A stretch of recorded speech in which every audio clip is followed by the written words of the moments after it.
Government has ordered the police administration to commence formal criminal investigation into the conduct of 21 police officers who shot and killed 7 people at Manso Nkwanta on July 17, 2018. The police defended the shooting, insisting that people they shot were armed robbers. But the families of the victims denied the claim and called for a full-scale investigation. A 5-member committee investigating the case has finished its work, and the findings are as follows.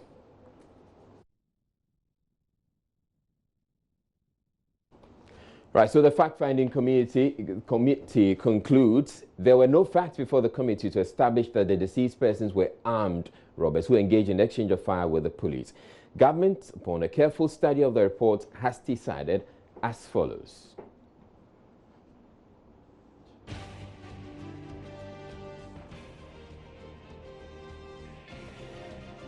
The 21 police personnel involved in the incident to have been found to be the principal suspects be interdicted by the police administration and be subjected to formal police criminal investigation into the matter.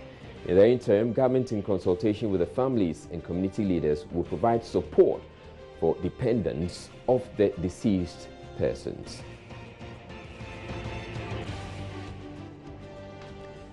Now, government assures the general public that due process will be followed in the pursuit of justice and calls for continued calm and patience pending a conclusive determination of the matter. And this statement is signed by the Information Minister, Kojo Oppong Nkrumah.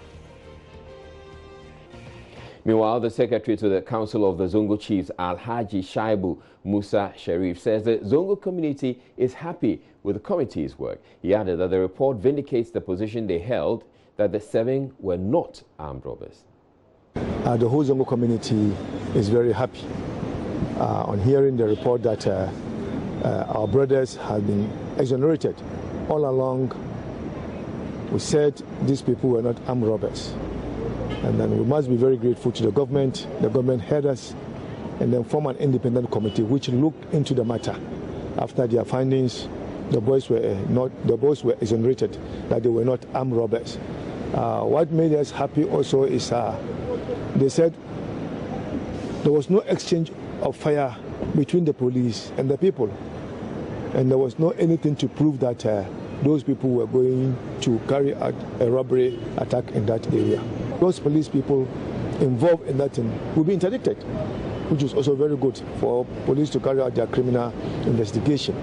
And then another thing also that made us happy was they said we should hold on. They will also look into it, a committee, or they will look into it, and so that an adequate compensation will be. You know, those people killed, some have children, they are young men, so that will also be used to cater for their education and then some other things. Zongo is very happy. We had a meeting with the Minister of Information, our Zongo chiefs, the youth, the elders, and all the bereaved family, those who lost their loved one, though they are all from Zongo, but they are the real brothers and family, those who are with them. We had a useful meeting of which they relayed this message to us. With the Minister for Minister of Inner City and Zongo Development, Dr. Mustafa Hamid. He relayed this in the presence of our regional minister too, and some other government functionaries. They relayed this message to us, which I think it was a sign of respect to us. We had the information. So at that moment, all of us talked and we were all very happy. They saw the facial expression, and then now we relay the message to our people at home. Still on this developing story, the Member of Parliament for Asawase, Alhaji Mohammed Mubarak Muntaka, is calling for swift prosecution of the 21 police officers interdicted in the Manso Nkwanta shooting. It is not just about interdicting the officers involved, because these 21 police officers were the whole troops that went there. We believe that government should not delay and should not waste further time in trying to say the police should investigate. To investigate what? Because the committee has presented its report. It has taken government more than a month to analyze the report. I think that they have to go straight to start the prosecution. Yes, the interdiction is a starting point, but government itself, through the Attorney General, must start the prosecution of the police. You see, I believe that there are 1,001 police who are very dedicated policemen, men and women, who are doing everything they can to protect all of us. but we must make effort to get rid of the bad nuts that are among them. And this is a very good opportunity for that to happen. And I expect government to take the necessary steps to start the prosecution immediately. And joining us via Skype right now is security analyst Adam Bona. Good evening to you, Mr. Bona. Now, what do you make of this latest position by government? Good evening, and good evening to your cherished viewers. Well, I think that is a welcome news. Some of us have expected this for a very long time. From day one, I together with the majority of Ghanaians, felt there was, certain things that didn't add up. Gas shootings in the Asawase. And so for me, this would urge government to move further and ensure adequate compensation is paid to, the,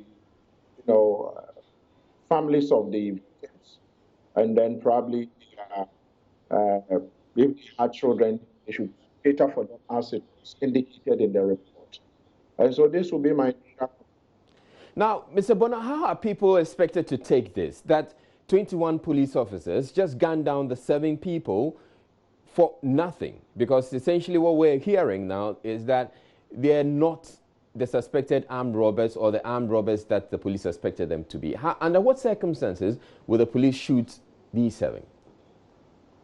Well, if you remember, before the incident, I think a day or 2 before the incident, some police officers have been shot around the same area where these guys were unfortunately shot.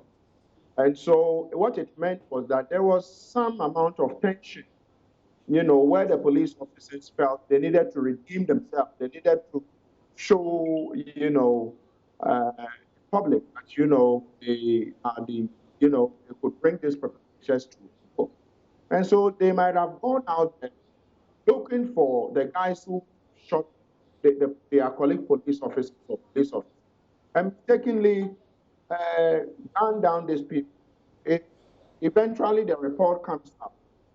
Then you would realize that they were probably excesses that were not necessary. And so the committee's report is welcome, and then the government stand as it is at the moment. It's something that would by the public, I think, would the rest of us, I would say, I'm reassured by the fact that police officers who are seeing what is going on take a cue out of this and realize if you go out there and you are a trigger-happy police officer and you mistakenly pull the trigger on an innocent person, chances are that you go through this process, you are going to be interdicted, face police service inquiry. And if you are dismissed, you are going to face criminal prosecution. And if you are convicted for manslaughter or for murder, these two, either of them, when you go to prison, you don't come back again. One of them either is sentenced to death. If it's manslaughter, you go in and you don't come back again until free, you are pardoned. And usually you'll be pardoned after 30 years or thereabout, 25 years minimum. All right. Before you'll be pardoned. And so this is another thing. Mr. Bona, I'll be coming to you in a bit, but we have a man on the ground, Oheming Teria. He's in the community, and he's also joining us via Skype. Now, Oheming, where exactly are you, and what can you report? Thank you, Israel. A few minutes ago, I was in the Asawase community to monitor developments and also speak to some residents and bereaved families. So, as you are still in the Asawase community, but speaking to you from another location. All right, and what's been the reaction to from members of the community to the news that essentially the people who were gunned down are not the armed robbers that the police suspected them to be? For residents of Asawase and families who have lost their loved ones on this July 7th shooting incident at Kwan near Manso Nkwanta, they are happy that government has responded to their calls. First, they were so first to come out to say that the certain persons killed are innocent, and they maintain that these are not armed persons.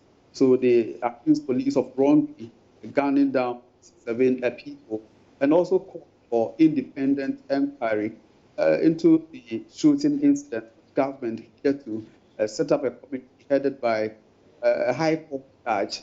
So for the committee to present this report, and now government says 7 people were not armed robbers and they were innocent. And secondly, they said that there was no any shooting incident involving these 7 people and the police. And also to hear that the government will pay compensation to the bereaved families and also interdict 21 police officers.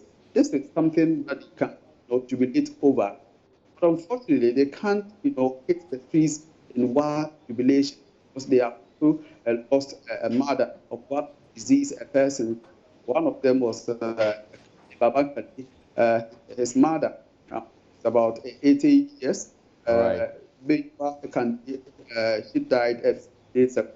So for the family who are the residents but closer to the family, there's some of a mixed reaction. They are happy that now justice has said, but unfortunately, they can't lead in they have done in factional way. All right, Ohiming, I would also want to find out from you. I know you have some contacts within the police service. How are they receiving this news that 21 of their colleagues, of the peers, are facing criminal prosecution?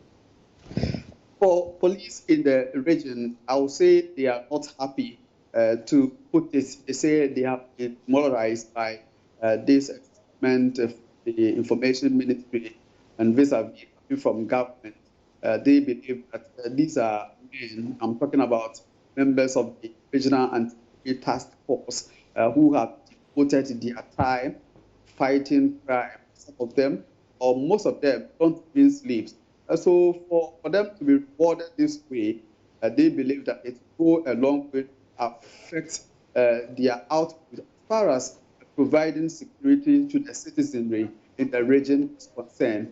I spoke to many of them who expressed their dissatisfaction on this incident, saying that we should expect, we shouldn't be surprised to see an upsurge in crime because it will create some sort of apathy from the security officers in discharging the duties, because they believe strongly that besides discharging their mandatory duties, they also add point because these are they call it criminals that they have monitored their activity for days. Even on the day of the incident, they met at a spot in Kumasi and were monitoring them before they even got to the Port in the Manson area. So they don't thought that this should have been factored in the committee's report.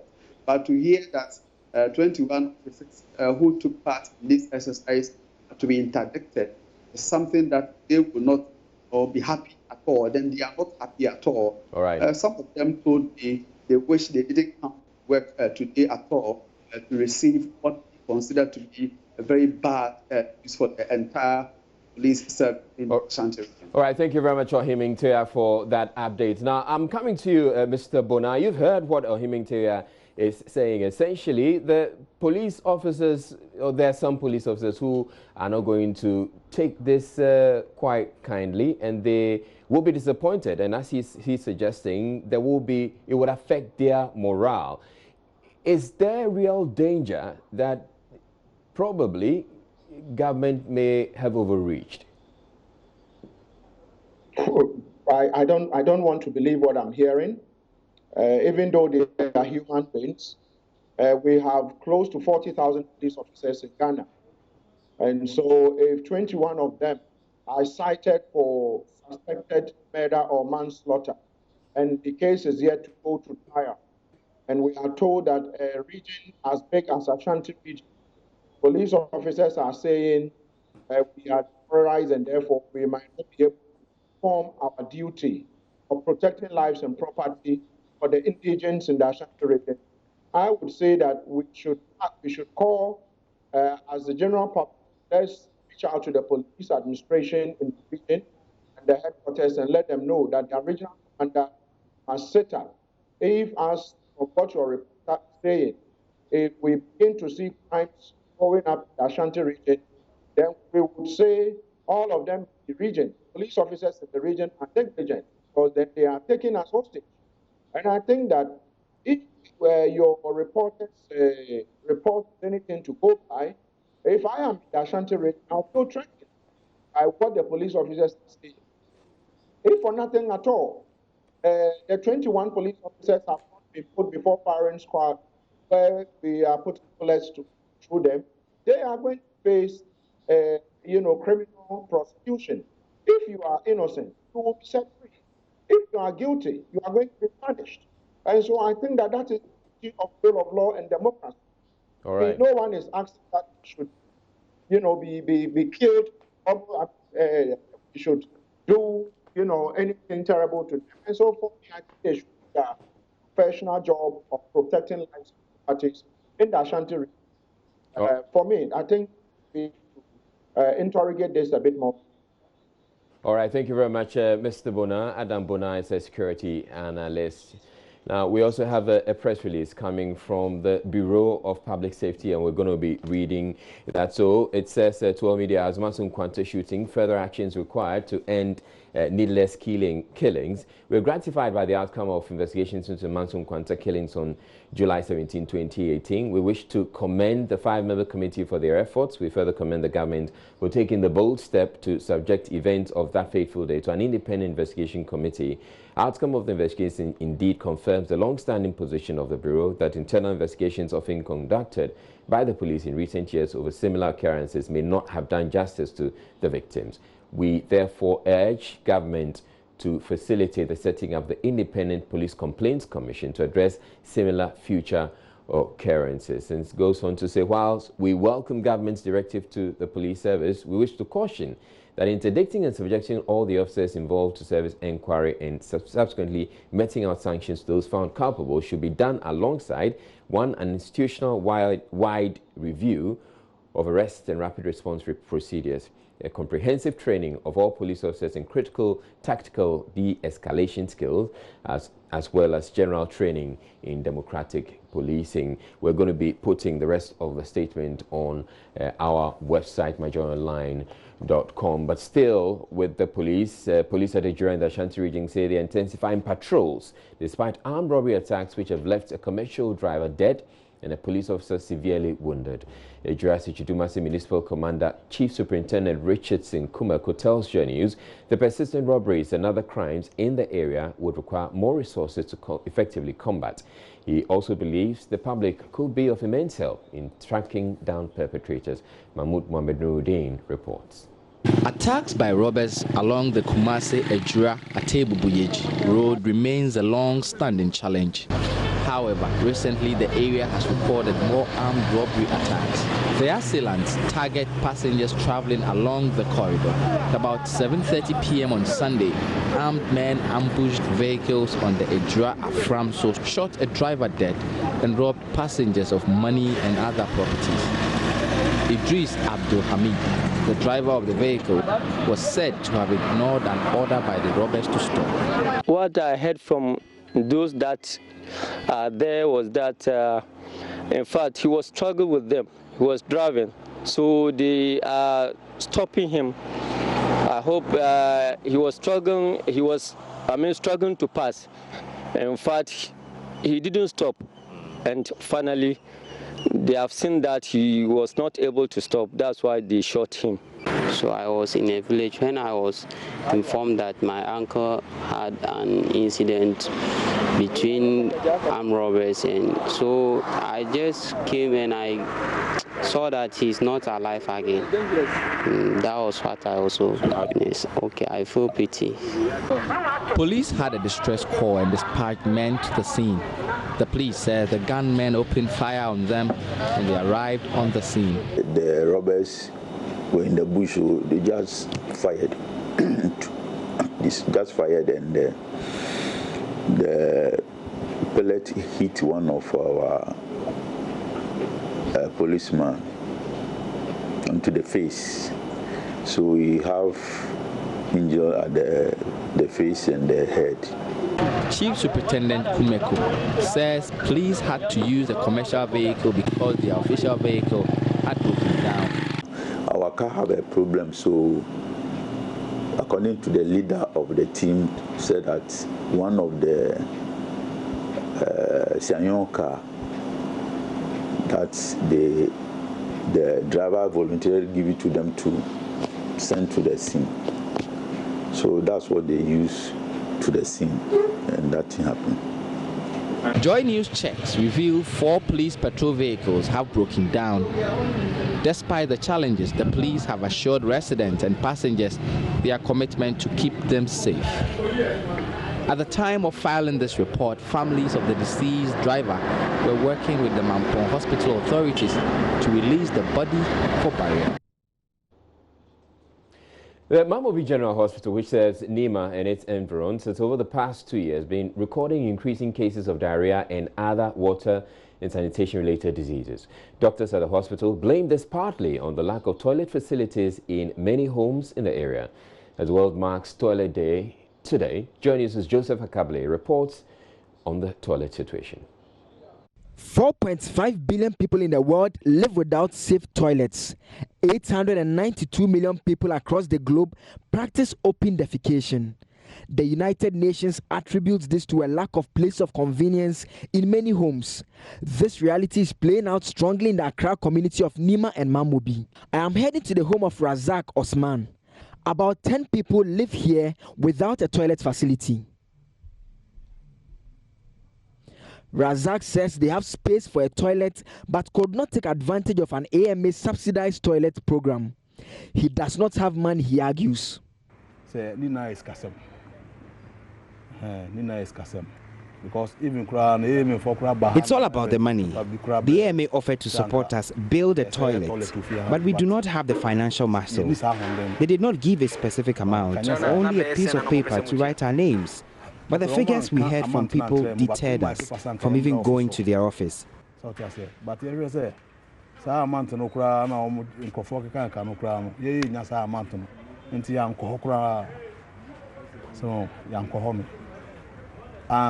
here, we have space.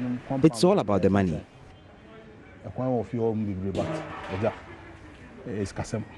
A former assemblyman of the area, Hafiz Abubakar, disagrees with Razak's excuse. Almost about 60% don't have toilets in their homes. They always rely on the public toilets. Why don't they have toilets in their homes?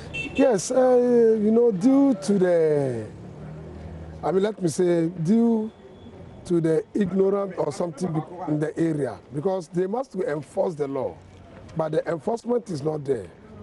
You understand? The enforcement is not there, because I hope when they enforce the law, I think the ratio will come up small. But why should the law be enforced before people know that they simply need to have toilets? Don't forget they are human beings. And human beings, that is why they made the law. You understand? Because human beings sometimes need to be forced before he do something better. There are some of the people we talk to, they say that it's because they don't have money to provide a toilet facility. How can a landlord or landlady will say he don't have money, while you have money, millions of cities to build, and then you don't have money to even build small toilet facility? Does it make sense? It doesn't. So this is not a non-starter at all. That you understand? Yes. The rooms, when you look the rooms, maybe the person have about 10 rooms, 50 rooms. Why don't he even take one room out of it and make toilets? Even when he take one room out of it, he can even build about 2 toilets in it. And when you say you have no, how do you call it, money to build it, where did you get money to build the house? Other residents are equally alarmed. When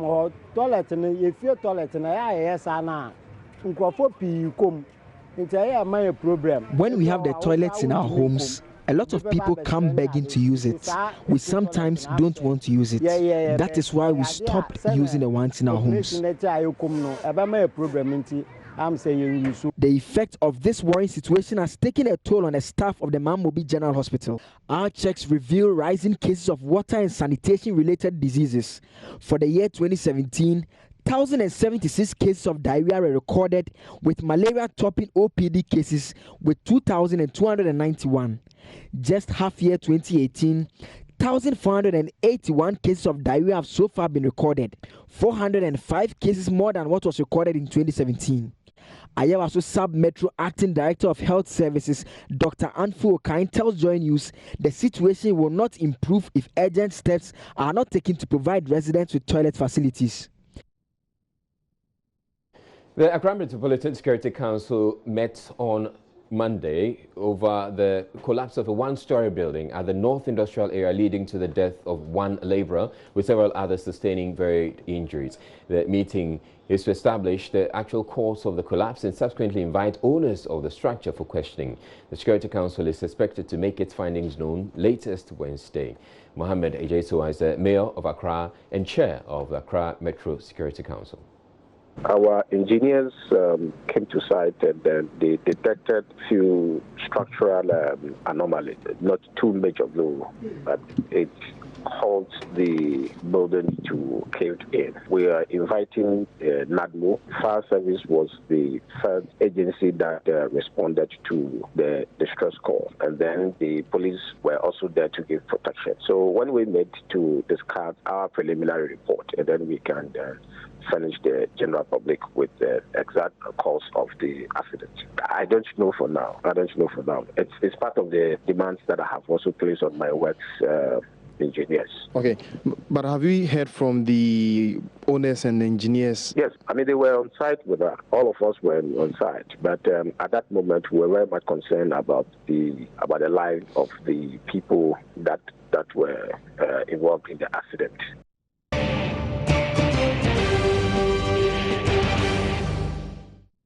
Kwekwa Dobole is a Ghanaian who moved to the United Kingdom at age 12 and schooled and lived there for more than 20 years. He was jailed in 2012 over losses he cost his company in illegal trading amounting to $2.3 billion.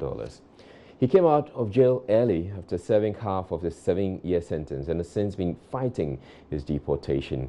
He was deported to Ghana last week, Thursday, and I sat down with him to hear his story. Tonight he tells us about the deportation process and how tough it was on him, and why he had to fight his deportation so fiercely. He also responds to reports that he didn't want to be deported because he thought Ghana was a terrible place to be. Did he actually say that? Let's hear it from him.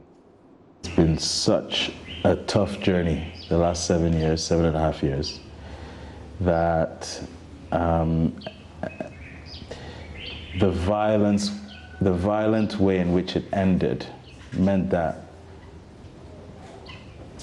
as I was coming back to the country, all I wanted to do was to get home to my family.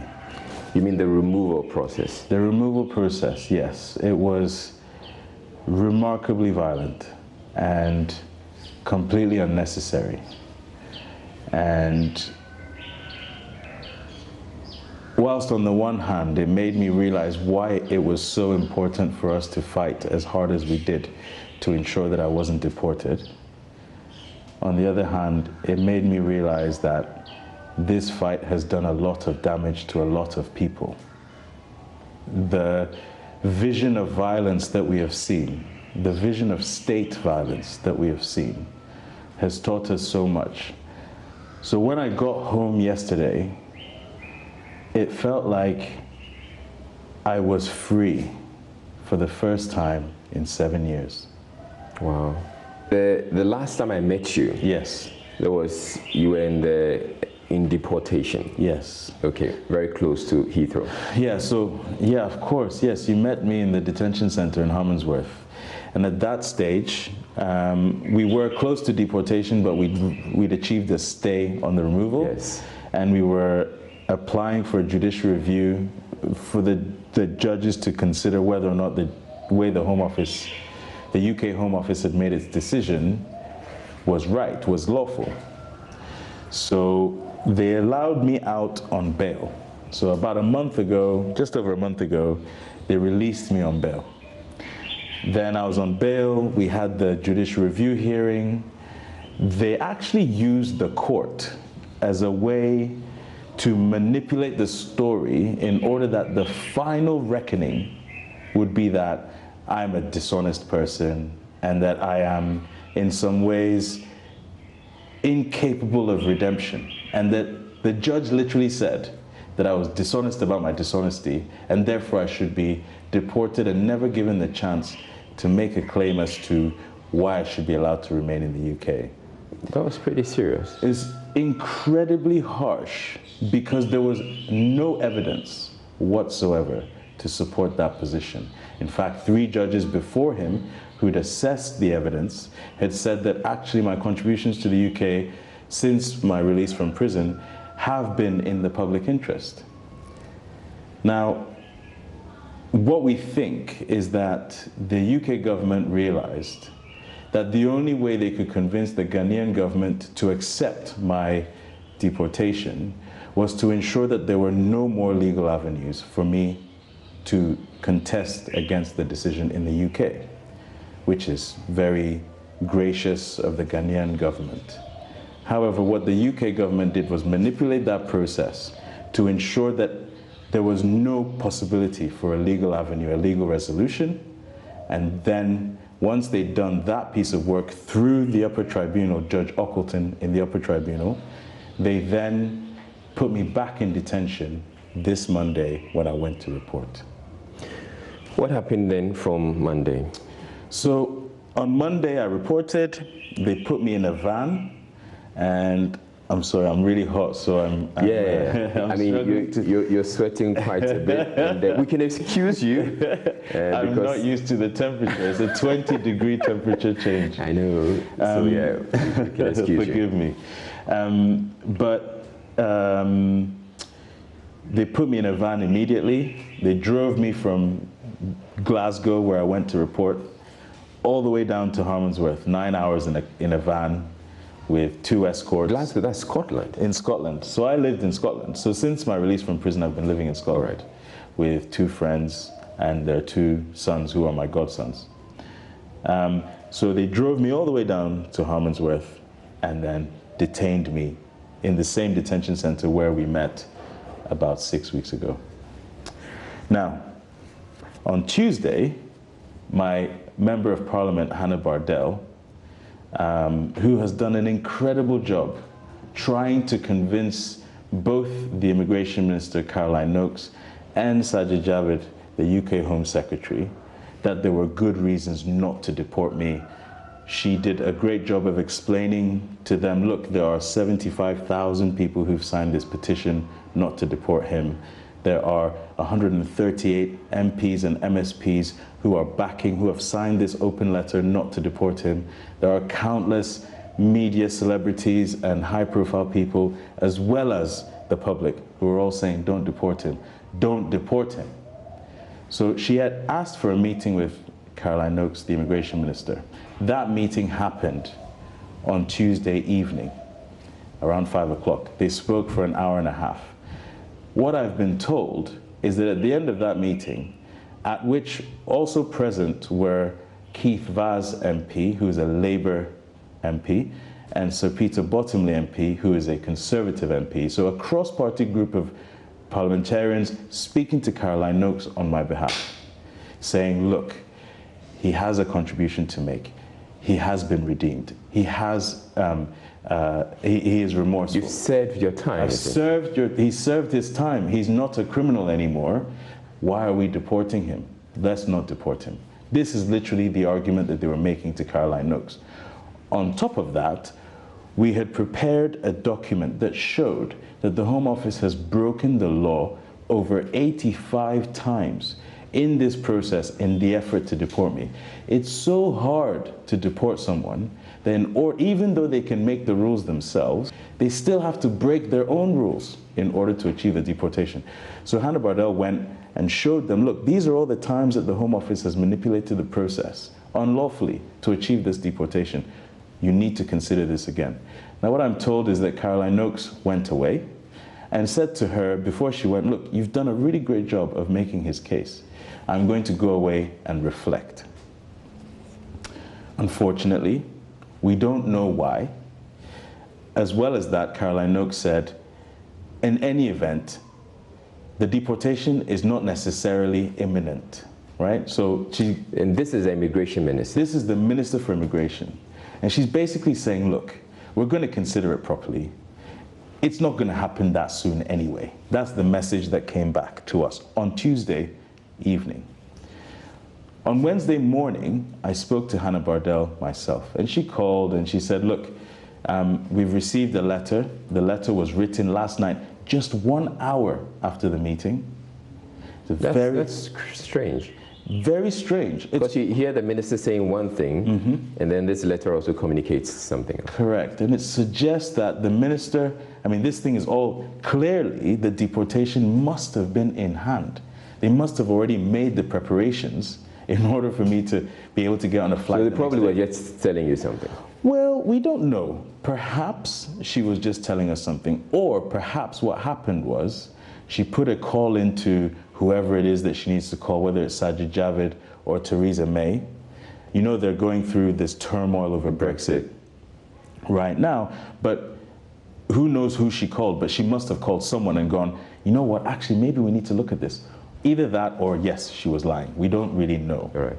But either way, within 1 hour of the meeting, after all that information had been shared, a letter was written saying, sorry, he's got to go. We've assessed our decision and we are satisfied that the UK Home Office has made the right decision to deport Kweku. I had this call with Hannah at 10 o'clock. I was speaking to my lawyer around 1 o'clock. So at 1 o'clock, they lock you back in your cell. I was speaking to my lawyer. All of a sudden, boom, boom, door knocks. They open the door. 6 people rush into the room with a camera. Mr. Adeboli, pack your things. You're being removed from the UK. Boom, just like that. So I was like, Jackie, I think it's happening right now. I'm just going to hang up the call. Okay? So I hang up the call. I say, what do you need me to do? They say, you need to pack your things. So I say, okay, can you tell me flight details? I need to know where we're traveling from, where we're traveling to, when I will arrive in Ghana. What is the route? And on what document are you transferring me? You don't have my passport. So on what document are you transporting me? The people in the room said, we don't know. We're going to hand you over to the transfer team. They will tell you. Okay, so I pack my stuff, put my bag, get marched out by these 6 people, one of them with the camera, reminding me not to be violent the whole time. Because if you use force, we will use force. That's what they keep telling you. So it's a very violent process. We arrive at the men who are now going to carry me on the plane and across. And I get handed over to them. Again, I ask them, what's the route? What travel document? When will I arrive in Ghana? We don't have that information. As soon as we do know, we will tell you. They search me. I sign. The only document I sign is a document for my particulars, my valuables and my property that's with the detention center. With the detention center. So I signed this document to hand it over. Then they put me in a van. There's like 8 people in the van, right? Just for little old me. And we drive. You're not so little. Okay, maybe not so little, but maybe that's what they were scared of, who knows. Anyway, we get to the security in Heathrow. It's a special security area. I think 4 or 5 security people search my baggage and my clothes, strip search, etc. It's really, really undignified. Really, really demoralizing. And it's a process, I think, that's designed to show you who you are. You're not worthy of being part of this country. Literally just taking away all your dignity. It was just mortifying. Remember, even by this point, nobody knows what's happening apart from Jackie. I've not been able to call anyone. And especially, I mean, your family, if you're being deported, they should be at the airport at least to receive you. Well, definitely my family here in Ghana need to be ready so that they can come and meet me. So I need to tell them. Plus, remember, they're worried too. They're thinking about what's happening too.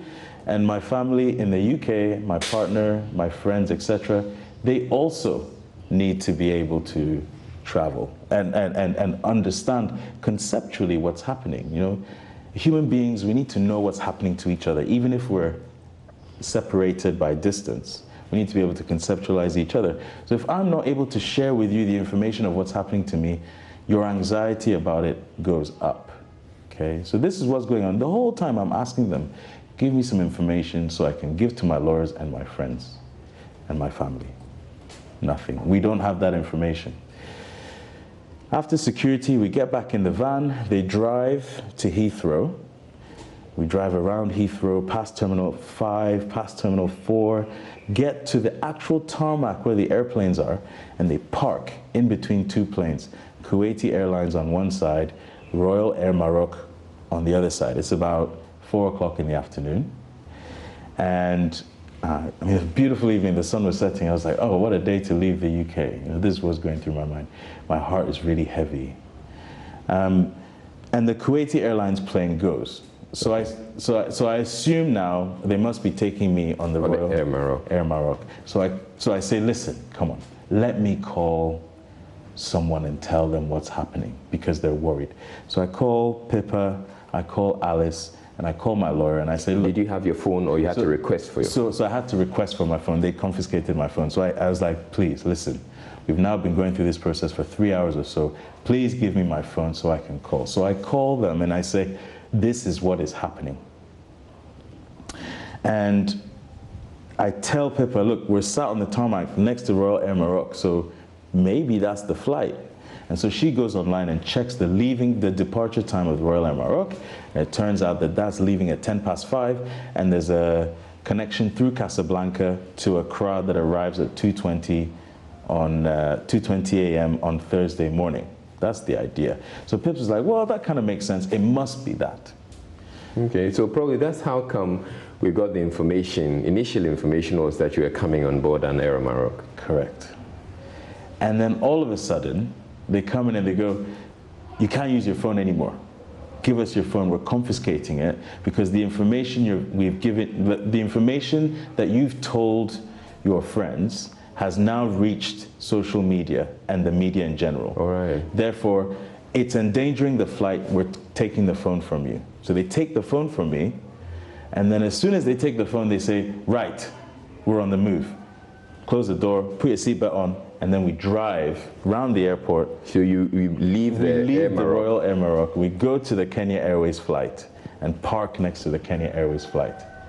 And suddenly I realized what they'd done was basically used me to get the information out.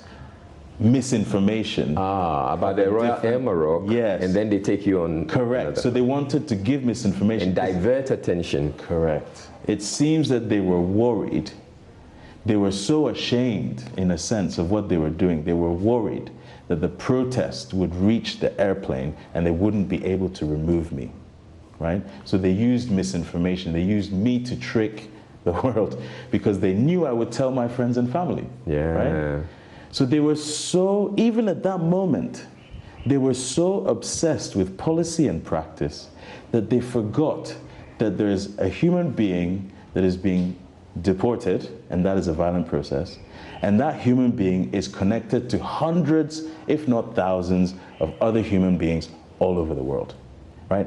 They are so obsessed. The UK Home Office is a rogue institution. It is so obsessed with achieving policy and practice goals that it has completely forgotten that there are human beings. The rights of the individual. Completely forgotten that there are human beings involved in this process.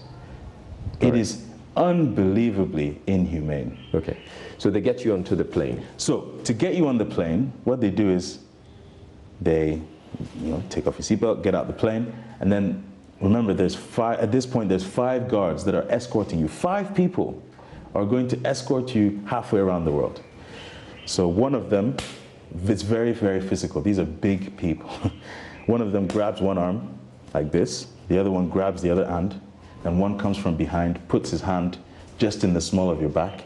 They squeeze into you, then they march you up the back steps. So everyone has entered the front of the plane through the gangway. I get marched up very, very fast up the back of the plane into the boom, into the back of the plane, and then the 2 back rows in the center are for us. So they stick me in the middle of 3. 1 man stands to my right, another man stands to my left, 3 across the front. There's a lady involved as well. So the other 3 stand in front. So now they're creating a shield so no one can see me. And I'm saying to them, listen, you need to let me call my lawyers. You need to let me call my parents. You need to let me call my girlfriend because they don't know what's happening. They don't know that I'm getting this Kenya Airways flight. The flight is about to go. Tell me. They're like, don't worry, we'll let you call, we'll let you call. So at this point, I started to become very, very anxious, really agitated, because effectively, all I wanted to do was say goodbye. To say, just look, I'm sorry. I mean, I know the plane is about to go in 5 minutes. I just want to say goodbye. But they wouldn't let me. And I was like, I need to tell my dad because he needs to prepare to come and meet me.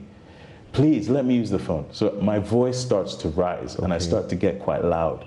The other passengers start to look. And at this moment, they realize if they don't give me the phone, it's going to become a problem. So they give me the phone and say, okay, call your dad. It's 5 minutes before the plane goes. So I call my dad really quickly. I'm sorry, Dad. The plane is about to leave. We're going via Kenya Airlines. We'll arrive in Accra about, 11:15 on Thursday in the morning. So these guys, these 5 guys are with you on the plane? Yes, so 5 people, 1 woman, 4 men. They sit with me the whole way, all the way to Nairobi. We change, they get on the flight from Nairobi to Accra, they fly to Accra, they get me to Accra, and then that's where they leave me. But 5 people. Unfortunately, we'll have to cut the interview here, but we have a bit more of this interview to bring to you. Amongst the many questions many have asked is, did Kwaku Adoboli commit the crime for which he was jailed? And what exactly was his crime? And for the over 20 years he lived and worked in the UK, why did he not seek British citizenship? He provides answers to all that in the other half of the interview we'll bring you on Tuesday. For now, that'll be all for the bulletin tonight.